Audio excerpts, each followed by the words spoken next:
Nuevo bloque aquí en Sobre Tablas. Nos vamos al panorama nacional, como hacemos habitualmente, junto a Ricardo Mangano, con todo el panorama del Congreso de la Nación y también la política general argentina. Ricardo, buenos días, ¿cómo estás? ¿Cómo te va, Carlos? Buen día. Mañana fresca en Buenos Aires y eso que todavía no nos sacaron el subsidio al gas. Vamos a ver qué pasa con todo este tema porque está demorado ese tema en el Senado de la Nación y no Ujú. creo que se trate antes de, por lo menos, de que pase un receso este Parlamento, que va a ser la última sesión del Senado el próximo 4 de junio. Pero todavía, mira, Carlos, tenemos Sí. ley de inviolabilidad a la propiedad privada. Sí. Tenemos todo lo que tiene que ver con eliminarle el beneficio a las zonas frías del gas. Ujú. Tenemos un montón de jueces para nombrar en la Corte Suprema, en el Poder Judicial de la República Argentina, y ahora nada más y nada menos que el Gobierno Nacional formalizó esta semana el envío ante el Congreso de la Nación de lo que es la presentación del nuevo régimen de incentivo a las grandes inversiones, popularmente conocido como el Super Rigi, Sí. una nueva herramienta legislativa que quiere el gobierno nacional para atraer nuevas inversiones, capitales extranjeros, a sectores estratégicos que hasta el momento no tienen presencia operativa, según lo había dicho el propio ministro regulador en su momento, Sturzenegger, en la República Argentina, estableciendo de esta manera, quieren establecer un marco de estabilidad jurídica y un beneficio fiscal sin precedente, 30 años a una inversión de $1.000 millones, donde solamente en el primer tiempo tenés que aportar el 20%, y a diferencia del RIGE vigente, esta nueva versión se enfoca exclusivamente a industrias de fronteras o de actividades que se consideran nuevas. ¿Cuáles? Ujú. Inteligencia artificial, semiconductores, biotecnología avanzada y infraestructura digital, energías renovables con inteligencia artificial, que tiene que ver con el hidrógeno verde, baterías de litio, algunos paneles solares, Sí. industria aeroespacial y reactores nucleares, basada también en la inteligencia artificial, pero no quiero ser yo el que te lo diga, fíjate lo que decía el ministro de Desregulación de la República Argentina, el propio ministro Sturzenegger, cuando hablaba del tema. Vamos a estar enviando un proyecto de reforma a la ley de sociedades. Va a tener un capítulo que va a permitir la incorporación de sociedades que son estrictamente sociedades de inteligencia artificial. O sea, vamos a tener formas jurídicas de empresas que no tienen humanos, son solo programas. Entonces imagínense lo siguiente, que Argentina, en 10 años el 90% del PBI mundial lo van a producir agentes de inteligencia artificial.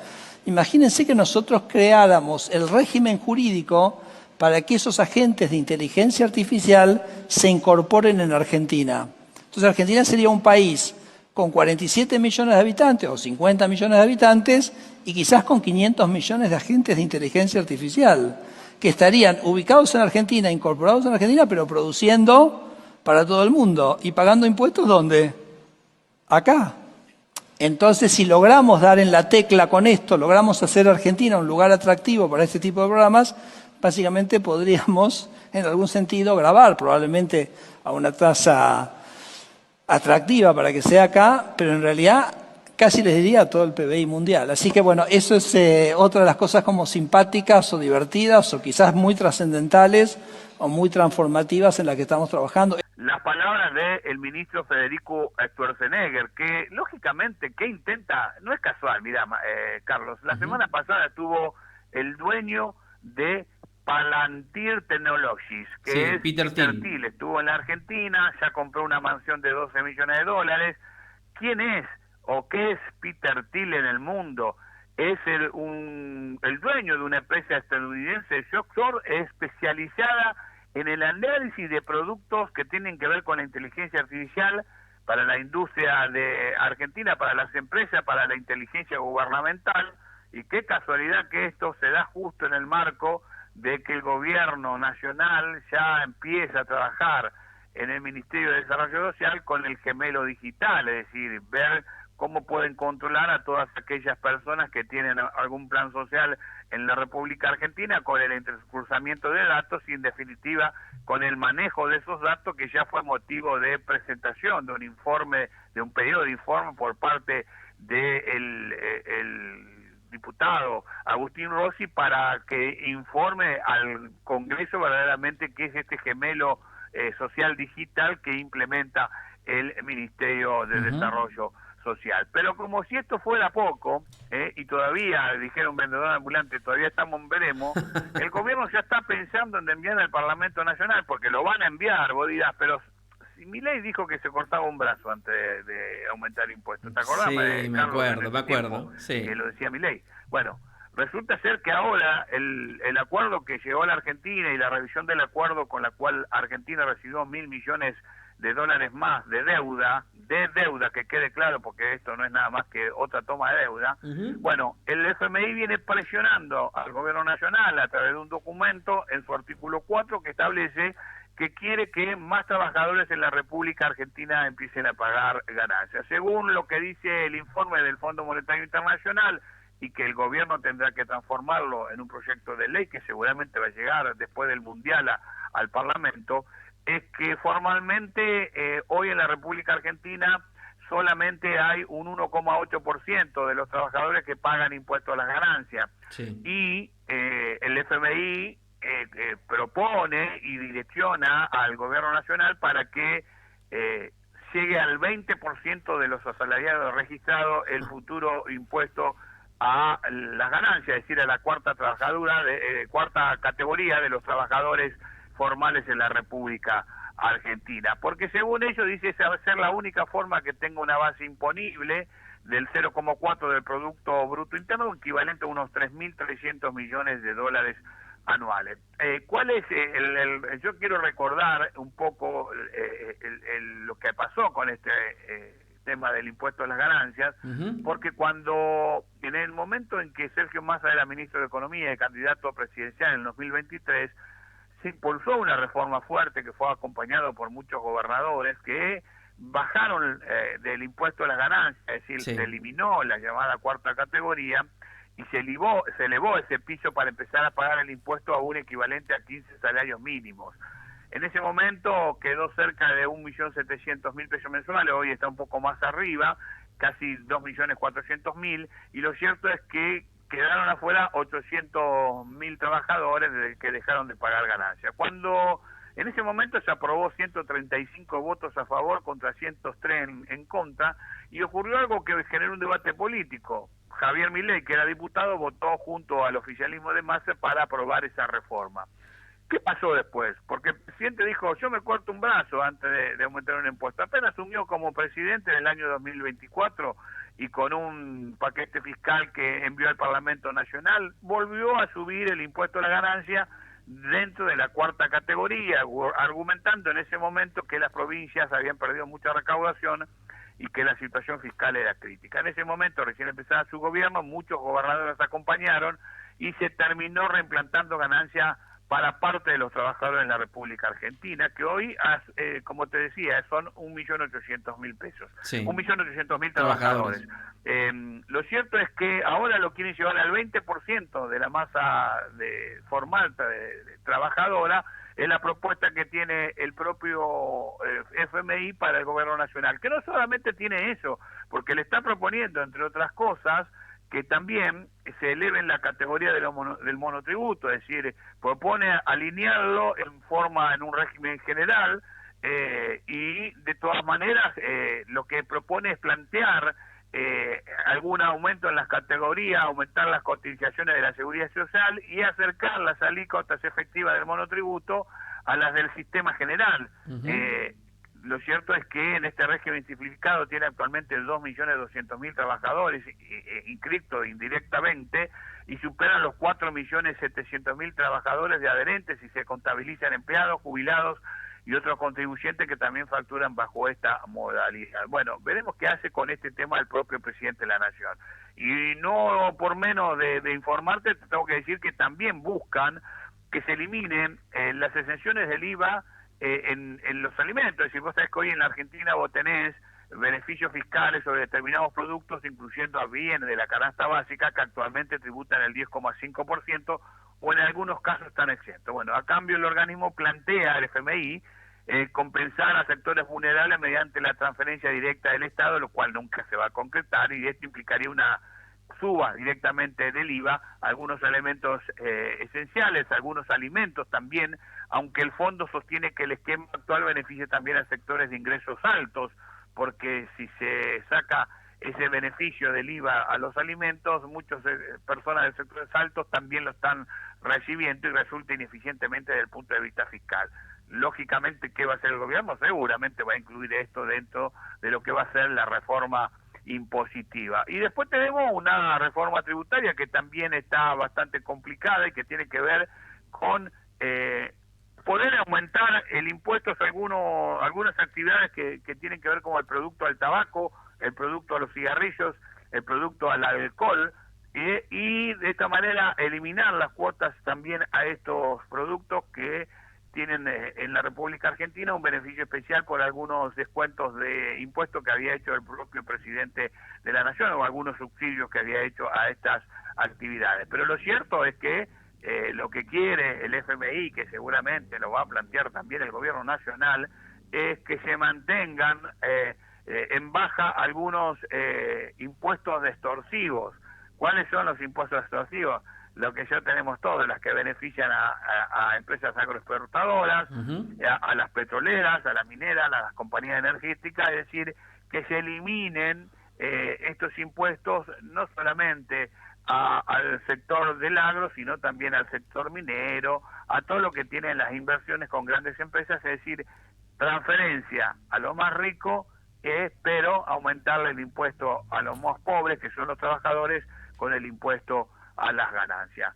Y lógicamente este tema va a ser discutido en el Congreso de la Nación. Y antes de irme te quiero contar también lo que está sucediendo en el Parlamento Nacional, que es para el escándalo. El gobierno mandó a retirar el pliego de una candidata jueza que ya tiene el dictamen favorable en la Comisión de Acuerdo. Vos sabés que se trata de María Verónica Micheli, que se postula como jueza del Tribunal Oral Criminal Federal número 3 de La Plata. La nominación de Micheli ya cuenta, Carlos, con las firmas necesarias en la Comisión de Acuerdo, sí. Y es decir, que ya tiene dictamen para ser votado en el Senado, pero el oficialismo se niega a presentar ese dictamen e incorporarla a la próxima sesión del 4 de junio, que sería la última antes del receso de invierno, y la objeción que le pone a la postulación de Micheli y que había firmado el propio Javier Milei a marzo último es ser la cuñada del periodista Hugo Alconada Mum, que en definitiva es el periodista que trabajó en las investigaciones sobre el caso Libra y sí. el patrimonio del jefe de gabinete Manuel Adorni.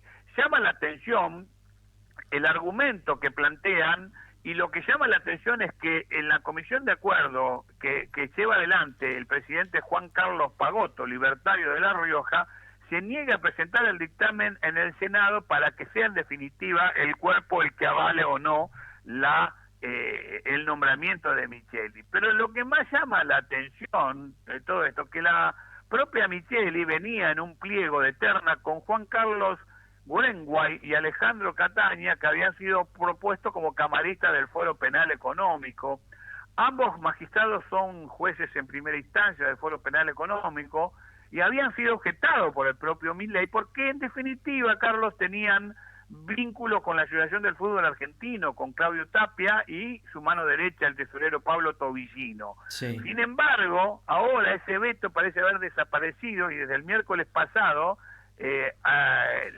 Pagotto y compañía están dando la orden de que se empiece a juntar las firmas para los dictámenes de ambos postulantes. Eso es lo que no se entiende, pero no le va a ser tan fácil, porque no obstante el caso Micheli pone al gobierno nacional, entre otras cosas, en una disyuntiva, porque reglamentariamente, Carlos, para retirar el pliego se necesitaría validarlo en el recinto con mayoría simple, y después sí podés retirar el pliego. Habrá que ver qué hacen los senadores que apoyan la nominación ante el pedido de retiro del Poder Ejecutivo.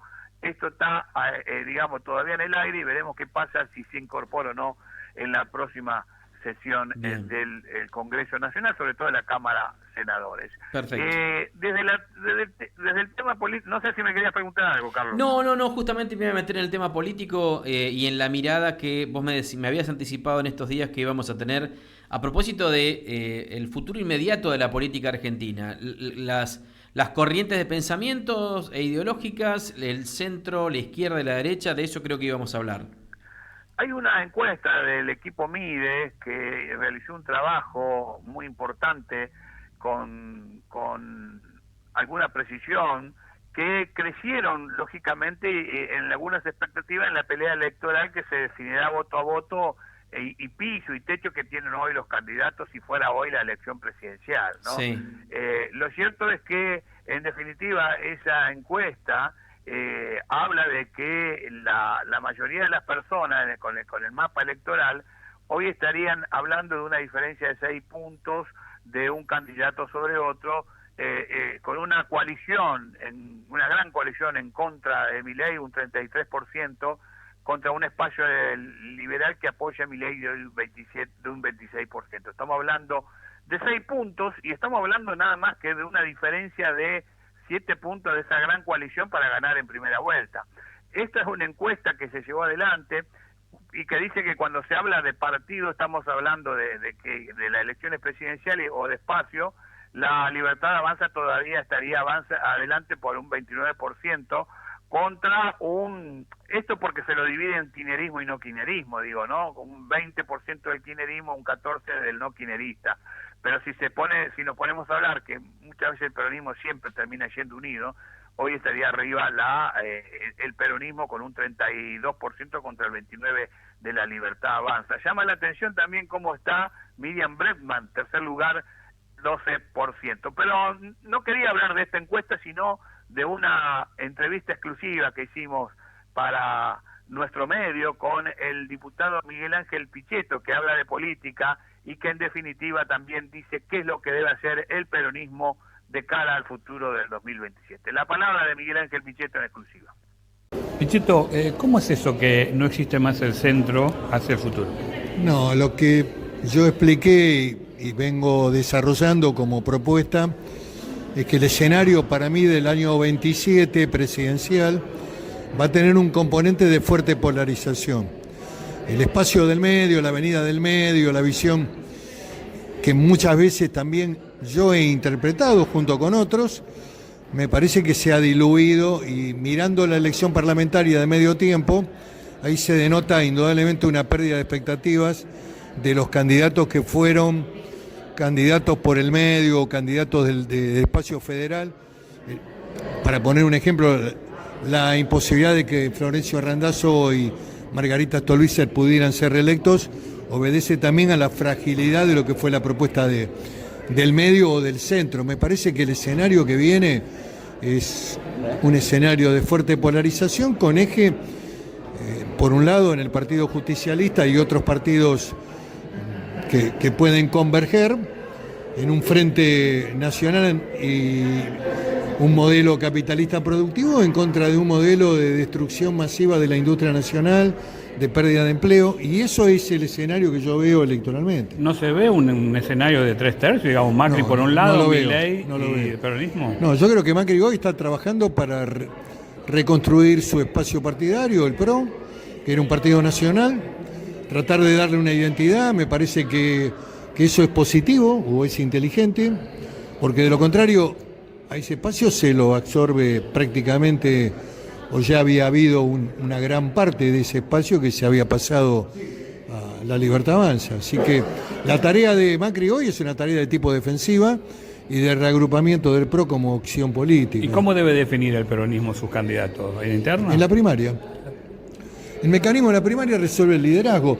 Si vos tuvieras un liderazgo indiscutible hoy, como lo tuvo Brasil, por ejemplo, en el caso de la figura de Lula, que Lula armó un frente nacional cuando confrontó con Bolsonaro, ese liderazgo no era discutible, el de Lula.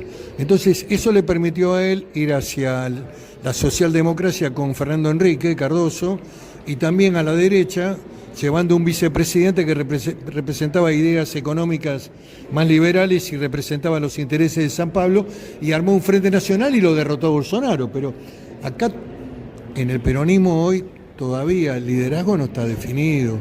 Me parece que se requiere hacer un esfuerzo para preservar la PASO como una herramienta para poder elegir el liderazgo que emerja del acto democrático. Así hablaba con nosotros en exclusiva el propio, para el programa Sobre Tablas, lógicamente el propio diputado de Provincias Unidas, Miguel Ángel Pichetto, que habla por las claras de cómo se deben decidir las propias elecciones. Y unas cosas que interesante, que no lo dijo en la nota, pero lo dijo después de una charla con varios colegas, es que cuando se habla de la reforma electoral y sobre todo hablar de la eliminación de las PASO, él no está de acuerdo, sí en algunas modificaciones que se pueden hacer en las PASO, y una de las modificaciones que él va a proponer, entre otras cosas, es que solamente se elija el candidato a presidente y que después que cada espacio tenga la libertad para poder elegir un candidato a vicepresidente en una elección general. Es decir, que solamente en las obligatorias, en las pasos que se llaman, ¿no? Solamente se elijan los candidatos a presidente, y que después cada espacio, una vez determinado quién es el ganador de esa interna de los partidos, si así lo querés ver, pueda y tenga la decisión formal de elegir quién lo acompañe en la fórmula de cara a las elecciones generales de ese mismo año, Carlos. Perfecto. Completísimo informe, Richard, como siempre. Gracias por acercarnos cada semana la relevancia informativa del Congreso, del Ejecutivo Nacional y, por supuesto, llegar con estos datos y estas cuestiones que son centrales para analizar para el presente y futuro de nuestro país, para todos los argentinos. Carlos, que vamos a estar atentos cuando todos estos temas que te estoy hablando lleguen al recinto para seguir de cerca cómo vota cada uno de los diputados y los senadores de la provincia de Chubut. Exactamente. Bien tranquilo. Gracias, Richard, un abrazo y buen fin de semana. Muchas gracias, Carlos, nos vemos. Ricardo Mangano desde el Congreso de la Nación con toda la actualidad de la política argentina.